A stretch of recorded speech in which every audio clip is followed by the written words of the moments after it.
आप ये तो बताने को तैयार हो जाते हैं कि नहीं, हिंदू धर्म वैसा नहीं है जैसा कि उसके विरोधी प्रचार करते हैं। फिर मैं पूछ रहा हूँ कि हिंदू धर्म की असलियत क्या है, वो बताइए। वो असलियत आप बता नहीं पाते क्योंकि ज्यादातर हिंदुओं को पता ही नहीं है कि उनका धर्म है क्या।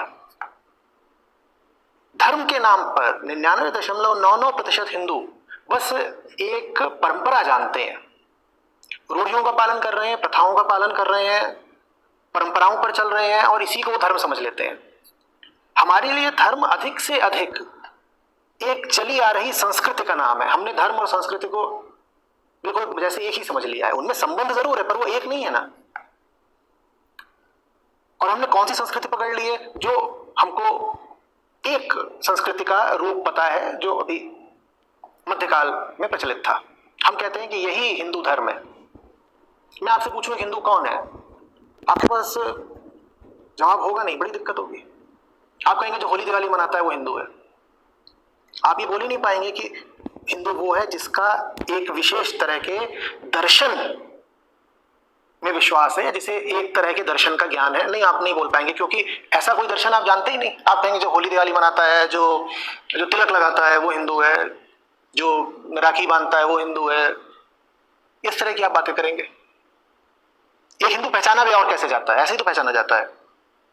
हिंदू ऐसे थोड़ी पहचाना जाता है कि जिसको फलानी किताब का ज्ञान हो, जो फलानी पुस्तक को सम्मान देता हो, जो फलानी विचारधारा का या फलाने दर्शन का ज्ञाता हो, उसको हिंदू कहेंगे। हिंदू ऐसे नहीं जाना जाता। हिंदू हमारे यहाँ ऐसे जाना जाता है कि जो जाकर के रंग उड़ाता है होली में वो हिंदू है।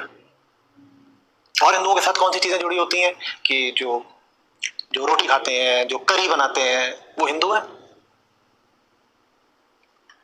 जो गाय की पूजा करते हैं वो हिंदू है। आप कहेंगे नहीं नहीं नहीं, हिंदू ये सब मात्र थोड़ी है, हिंदू तो इससे आगे की बात है। मैं इससे पूछता हूँ इससे आगे की बात क्या है, वो तो बताइए। आगे की बात आपको खुद नहीं पता। जब आपको खुद नहीं पता तो आप उनका विरोध कैसे करेंगे जो हिंदू धर्म को बदनाम करते हैं? आप मुझे बताइए तो। ये जो आप कुछ परंपराओं का पालन कर रहे हैं, ये जो आपने कल्चर पकड़ रखा है, एक तरह की संस्कृति, उसके अलावा और उसके आगे हिंदू धर्म क्या है? हिंदू धर्म का मूल क्या है? हिंदू धर्म की जड़ क्या है? मर्म क्या है हिंदू धर्म का? वो लोगों को खुद ही नहीं पता। यहां तक कि जो लोग सबसे बड़े पैरोकार बनते हैं सनातन धर्म के, शायद वो स्वयं भी कम ही जानते हो कि सनातन माने क्या। तो फिर इसीलिए आप जब विरोध करने निकलोगे तो आप दो चार इधर उधर की कुछ लिबलिबी सी बातें बोलकर रह जाओगे, या नारेबाजी कर लोगे, या आप कुंठाग्रस्त होकर हीन भावना में आकर के कुछ गाली गलौज कर लोगे। पर आप कोई ठोस बात नहीं बोल पाओगे क्योंकि आप स्वयं ही नहीं जानते कि हिंदू धर्म माने क्या। बिहार में छठ चलती थी, उत्तर प्रदेश में और मध्य प्रदेश में तीज चलती थी, हरतालिका तीज। पंजाब की तरफ बस करवा चौथ मनाया जाता था। पर फिल्मों ने करवा चौथ दिखाया और ये गाने चल रहे हैं और उस पर कम से कम सुंदरियां नाच रही हैं। तो अभी स्थिति ये है कि उत्तर प्रदेश में और बिहार में और मध्य प्रदेश में भी हरतालिका तीज पीछे होती जा रही है और सब नई नवेलियां कहती हैं हमें भी करवा चौथ मनाना है। तो ये प्रथाएं परंपराएं भी लगातार बदलती जा रही है। तो हिंदू माने क्या? जो फिल्म देख करके अपनी प्रथाएं बदल देता है वो हिंदू हो गया। और प्रथाओं का तो ऐसा ही होता है, वो कभी जन्म लेती हैं और फिर समय के साथ बदलती चली जाती हैं। आप मुझे आज एक परंपरा बता दीजिए जो शाश्वत रही है। सत्य शाश्वत होता है, कोई प्रथा कोई परंपरा तो शाश्वत होती नहीं। कोई भी अपने आप को हिंदू तब कह सकता है जब उसके पास कम से कम कुछ तो ऐसा हो जो सनातन हो। सनातन माने जानते हैं क्या होता है? सनातन माने वो जो कालातीत है, जो समय के साथ बदलता नहीं।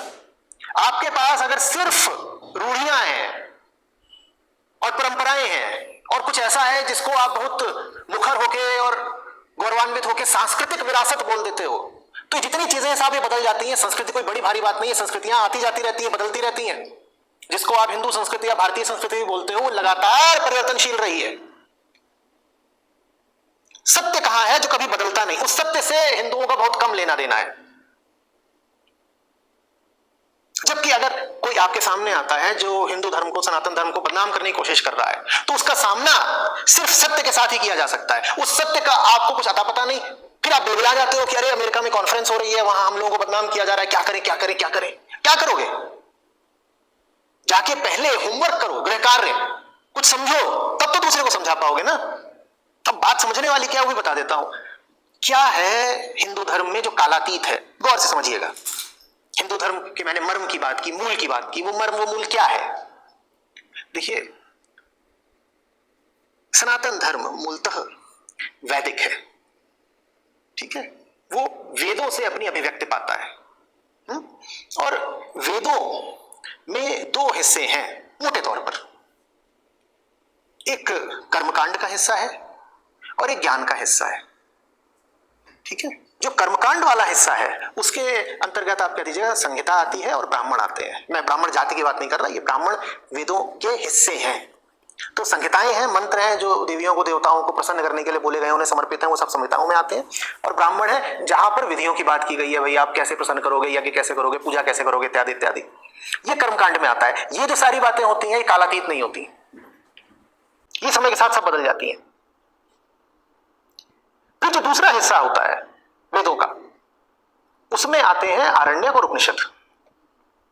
उसमें वो बात कही गई है जो समय के साथ नहीं बदलती, उसमें वो बात कही गई है जो वैदिक धर्म का मूल है।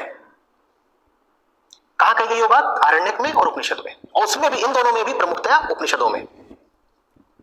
तो अगर आपको हिंदुओं के खिलाफ हो रहे किसी भी तरह के दुष्प्रचार का सामना करना है तो बहुत जरूरी है कि आपके पास उपनिषदों का बोध होना चाहिए, क्योंकि हिंदू धर्म, सनातन धर्म के केंद्र में उपनिषद ही बैठे हैं। आप बात समझ रहे हैं?